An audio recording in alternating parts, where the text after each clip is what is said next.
Hello दोस्तों, generation जील YouTube channel में आपका स्वागत है।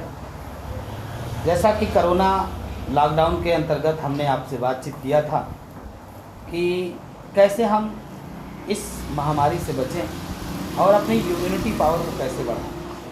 आज एक बार फिर हम लोग के बीच में डॉक्टर भारती साहब हैं और आपसे हम लोग बातचीत करेंगे कि कैसे इम्यूनिटी पावर को बढ़ाया जाए, मनुष्य के इम्यूनिटी पावर बढ़े, रोग प्रतिरोधक क्षमता बढ़े, ताकि हम केवल इसी महामारी से नहीं बल्कि और भी जो महामारियां होती हैं और भी जो छोटी मोटी बीमारियां होती हैं, समसामयिक बीमारियां होती हैं, उनसे हम बच पाएँ। तो हम लोग के बीच डॉक्टर भारती जी हैं, हम लोग इस पर डिस्कस करेंगे। आपका बहुत बहुत स्वागत है हमारे चैनल में। नमस्कार आपको। नमस्कार। और हम जो है आपसे रिक्वेस्ट करेंगे कि कुछ बताएं, कुछ ऐसी दवाइयाँ, होम्योपैथिक दवाइयाँ जो रोग प्रतिरोधक क्षमता को बढ़ाए, ताकि हम लोग क्या पूरे विश्व परेशान है और इस रोग प्रतिरोधक क्षमता बढ़ाने से बहुत से लोग जो है कोरोना जैसे महामारी से बच सकते हैं। तो सर आप बताएं। कोरोना जैसे बीमारी का लक्षण होता है, होम्योपैथ में हमेशा लक्षण पर ही दवा दी जाती है। तो कोरोना के इम्यूनिटी को बढ़ाने के लिए आप थूजा और आर्सेनिक ले सकते हैं। 3 दिन ले लीजिए, इसके बाद कोरोना का लक्षण इस शरीर में नहीं आएगा।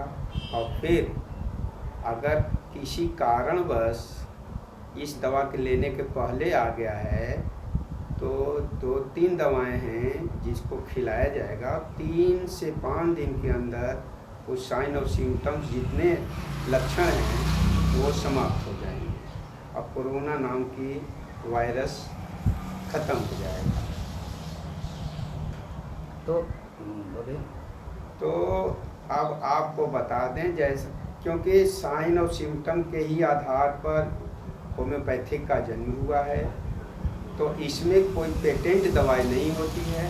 जैसा कि होम्योपैथ में लक्षण मिलता है मरीज के अंदर जो भी लक्षण मिलेगा उस लक्षण के अनुसार हम होम्योपैथ वाले दवा देते हैं। जैसे कि सर्दी जुकाम बुखार खांसी है तो इसमें अक्सर जो है सीजनल दवाई चलती है। जैसे आपका ये हो गया आर्सेनिक हो गया, एकोनाइट हो गया, एमोनोकार्ब हो गया, जेलसीमियम हो गया, आरटी और ब्राइनिया हो गया। ये सब दवाओं का सिम्टम जो अधिक सिम्टम्स मिलेगा उस दवाओं को दिया जाएगा और उससे पूरे लक्षण समाप्त हो जाएगा। अच्छा डॉक्टर साहब, ये बताएं कि जैसे बीमारियों में ख़ास तौर से इस समय कोरोना के दौर में कहा गया है, इस महामारी के दौर में, कि बच्चे, ख़ास तौर से बच्चे और जो जिनकी उम्र 60+ है वो बच के रहें।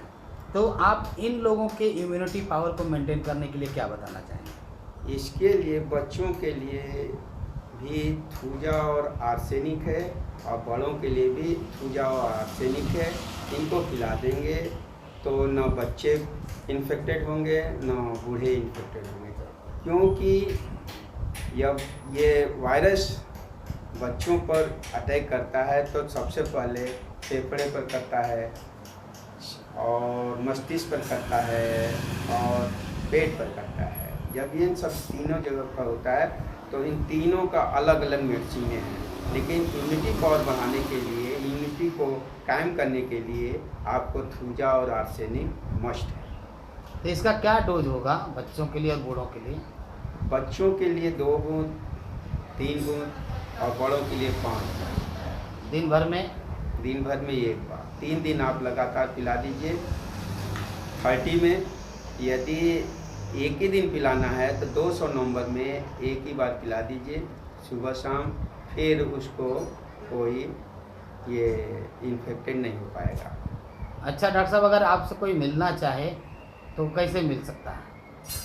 आपको अगर मुझसे मिलना है तो आप मेरा मोबाइल नंबर लीजिए और मेल उसके ज़रिए आप मुझसे बात कर सकते हैं। मेरी डिस्पेंसरी यहाँ पर है, श्री दुर्गा जी होम्योपैथिक चिकित्सालय, डॉक्टर भारती, ये मेरा पता है।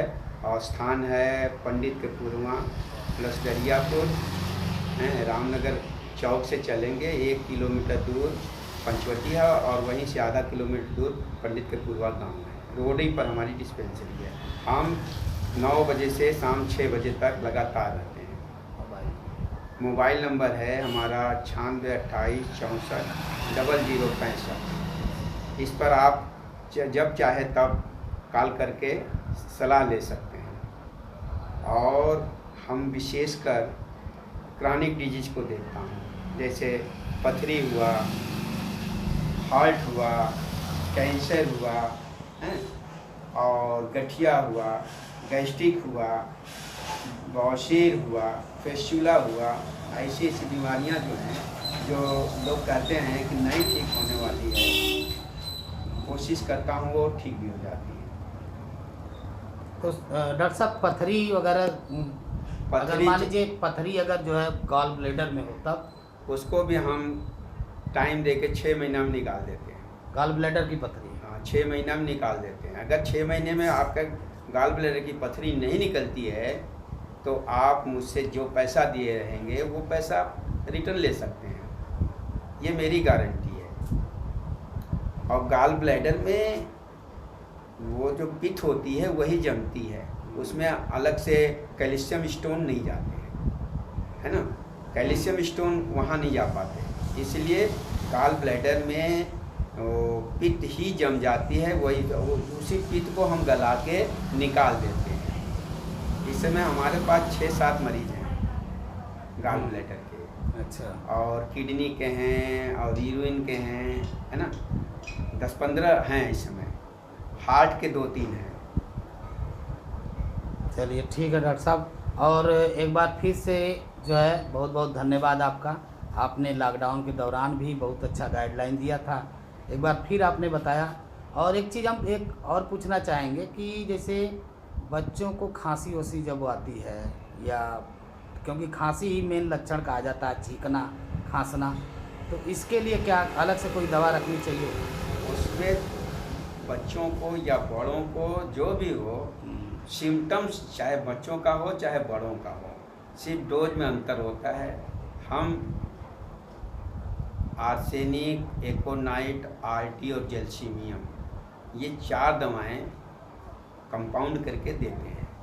उसी को 5 बूंद, 2 बूंद पीने पर 3 बार 4 बार, और फिर दूसरे दिन से 3 बार पीना पड़ता है। इससे सभी समस्याएं दूर हो जाती हैं।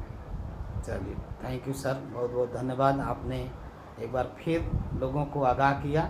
और अब हम रिक्वेस्ट करना चाहेंगे आप लोगों से कि अगर जो है इस तरह की कोई भी बीमारियां अगर आप लोगों में आती है तो डॉक्टर साहब ने जो नंबर बताया है उस नंबर को आप लोग ज़रूर ध्यान दें और उस नंबर पे संपर्क करें, और आप लोगों को बहुत अच्छा सलाह मिलेगा। और यहाँ पे जो है बहुत ही क्रॉनिक डिजीज़ का भी इलाज किया जाता है, बहुत अच्छा।